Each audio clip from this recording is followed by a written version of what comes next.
delaying purchases. So if you talk, like, if you think about, Alicia, like the idea that you had earlier, right? So of like experiences and why those provide happiness.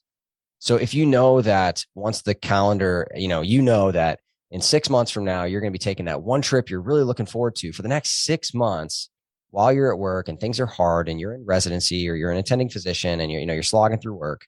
You've got that one thing to look forward to for 6 months. Like that kind of is that light at the end of the tunnel that you get to look forward to, right?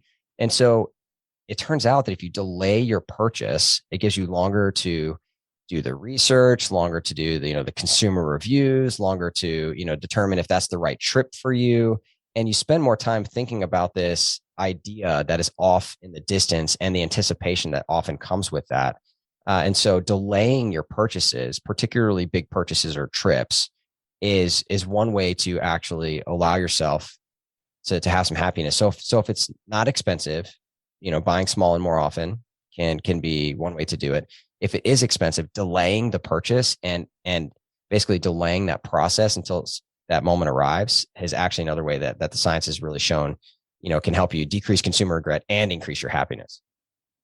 Yeah, I totally agree with this one. I think, again, as a resident going into fellowship, my friends and I are already like planning like, oh, what's going to be our big trip this year? We're going to go to Greece, we're going to go to Belize, and it's already a source of happiness for us. And so I totally agree with this. And I think it's a way that maybe us as trainees can kind of get up to your level in terms of this big financial splurge, just like planning for it ahead of time. So I really do like this one a lot, especially in terms of trips. And I think the social science also says that when you delay the purchase, you make sure that you are actually purchasing something that you yourself find valuable. Mm. I think the science is that oftentimes we make a lot of impulse buys and then we tend to regret them. And so this almost prevents you from overspending, because instead of just buying something on Amazon or buying something because you saw it and you think it'd be cool, delaying the purchase and giving yourself a little bit of extra time to think about whether or not you truly want it, whether or not it's really going to give you the value for it, helps you out as well. And so, yeah, I like this one. Yeah. And that's, for people like me that are impulsive, sometimes a way to deal with this is to give yourself a rule to say, like, if it costs more than X number of dollars, I can't purchase it until I've thought about it for 30 days.